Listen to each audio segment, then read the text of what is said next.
আমাকে বিদায় দিতে দয়া করে কেউ এয়ারপোর্টে যাবেন না, বলেছেন তারেক রহমান। নির্বাচনকে কেন্দ্র করে পর্যবেক্ষণ মিশন পাঠাচ্ছে ইইউ। রাজাকার বলায় বিজয় দিবসের অনুষ্ঠানে জামায়াত বিএনপির সংঘর্ষে আহত 15 জন। দেশে ধর্মের নামে ভোট চাওয়ার রাজনীতি চলছে, বলেছেন নাহিদ ইসলাম।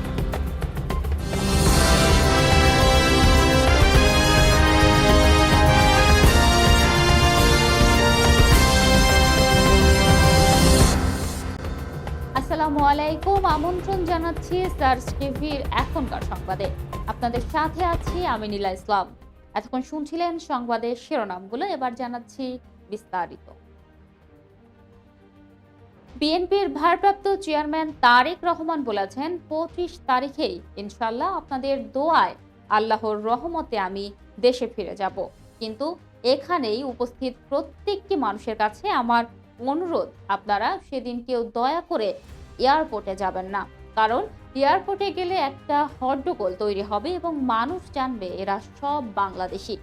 দেশের সুনাম নষ্ট হবে, দলের সুনাম নষ্ট হবে।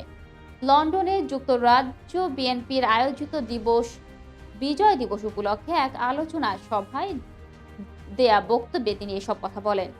তারেক রহমান বলেন, প্রিয় ভাই ও বোনেরা, আপনাদের সাথে আমি দীর্ঘ 18 বছর ছিলাম। এই দীর্ঘ সময়ে বিভিন্ন অনুষ্ঠানে বহু মানুষের সাথে দেখা হয়েছে। আপনাদের সাথে বহু স্মৃতি রয়ে গিয়েছে। আপনাদের সাথে বহু দুঃখ কষ্ট শেয়ার করেছি। বিএনপির ভারপ্রাপ্ত চেয়ারম্যান বলেন, যারা সেদিন এয়ারপোর্টে যাবেন না, আমার আজকের এই অনুরোধ যারা রাখবেন, আমি ধরে নেব তারা দল এবং সর্বোপরি দেশের স্বার্থে সম্মানের প্রতি মর্যাদা রাখবেন।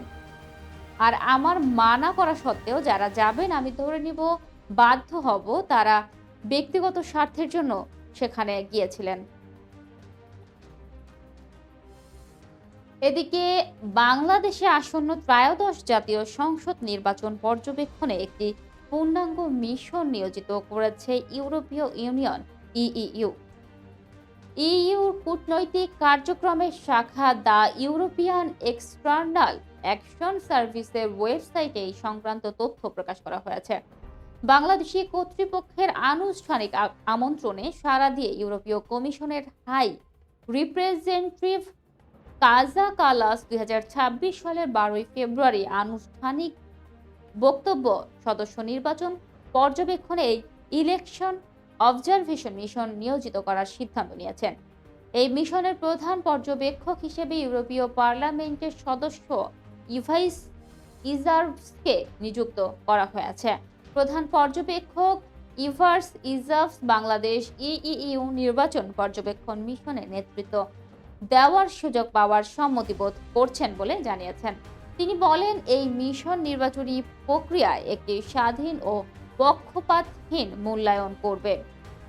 ইজার্ভস আরও উল্লেখ করে বলেন যে এই মিশন বাংলাদেশের জনগণ এবং শক্তিশালী গণতান্ত্রিক প্রতিষ্ঠান, আইনের শাসন ও মানবাধিকারের প্রতি তাদের আকাঙ্ক্ষার প্রতি ইউরোপীয় ইউনিয়নের সমর্থনের একটি বাস্তব দৃষ্টান্ত। এদিকে ভোলার দৌলতখানে বিজয় দিবসের অনুষ্ঠানে জামায়াত ইসলামী ও বিএনপির নেতাকর্মীদের মধ্যে সংঘর্ষের ঘটনা ঘটেছে। এতে অন্তত 15 জন আহতের খবর পাওয়া গেছে। জামায়াতের নেতাকর্মীদের রাজাকার সম্বোধন করে গালি দেওয়ায় ঘটনার সূত্রপাত বলে দাবি করেছেন দলটির নেতারা। তবে বিএনপির পক্ষ থেকে এই অভিযোগ সত্য নয় বলে দাবি করা হয়েছে। এতে আহতদের মধ্যে 6 জনের নাম জানা গেছে। তারা হলেন সৈয়দপুর ইউনিয়নের জামায়াত আমির মাওলানা শহীদুল ইসলাম, জামায়াত কর্মী হাসাইন আবু তালহা, মোহাম্মদ সরওয়ার আলম, শাহরুখ আমজাদ হোসেনকে দৌলত খান উপজেলা স্বাস্থ্য কমপ্লেক্সে ভর্তি করা হয়েছে। স্থানীয় সূত্র প্রত্যক্ষদর্শীরা জানান, সকালে দৌলত খান উপজেলায় আমিরজাং গজবনী স্টেডিয়ামে উপজেলা প্রশাসনের আয়োজনে মহান বিজয় দিবস উপলক্ষে অনুষ্ঠান চলছিল। সকাল 9টার দিকে অনুষ্ঠানে চেয়ার না পেয়ে স্থানীয় বিএনপির কয়েকজন নেতাকর্মীরা জামায়াতে ইসলামীর নেতাদের উদ্দেশ্যে রাজাকার বলে মন্তব্য করেন। এ নিয়ে এ নিয়ে বহির্গত অবস্থায় জড়িয়ে পড়েন দুই দলের নেতাকর্মীরা। এক পর্যায়ে বিএনপির সঙ্গে জামায়াত ও ইসলামী আন্দোলনের নেতাকর্মীদের মধ্যে চেয়ার ছোড়াছুড়ি ও মারামারি তৈরি হয়। অন্যদিকে দেশে ধর্মের নামে ভোট চাওয়া হচ্ছে বলে অভিযোগ করেছেন জাতীয় নাগরিক পার্টি এনসিপির আহ্বায়ক নাহিদ ইসলাম। মহান বিজয় দিবস উপলক্ষে রাজধানীর বাংলা মোটর থেকে শহীদ মিনার পর্যন্ত জার্নি শেষে বক্তৃতাকালে এসব মন্তব্য করেন তিনি। নাহিদ ইসলাম বলেন, বাংলাদেশের ৯০% মুসলমানের দেশ। এখানে আওয়ামী লীগ এবং ভারতের পারপাস সার্ভ করা তাদের সহযোগীরা বাদে বিএনপির জামায়াতে ইসলামী ও এনসিপি সহ বাকি সব দলই বাংলাদেশের মুসলমানদের স্বার্থ রক্ষা করে রাজনীতি করে।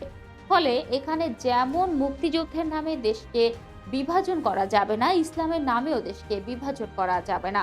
তিনি বলেন, মুক্তিযুদ্ধ ও ইসলামের মুখোমুখি দাঁড় করানোর যে রাজনীতি গত ৫৪ বছর হয়েছে, সেই রাজনীতি থেকে বের হয়ে আমরা নতুন বাংলাদেশ বিনির্মাণ করব। ইসলাম ও আমার, মুক্তিযুদ্ধ ও আমার, জুলাইও আমার, এগুলো একে অপরের অবিচ্ছেদ্য অংশ। যারা এগুলোকে বিভক্ত করতে চায় তারাই ফ্যাসিবাদ কায়েম করতে চায়।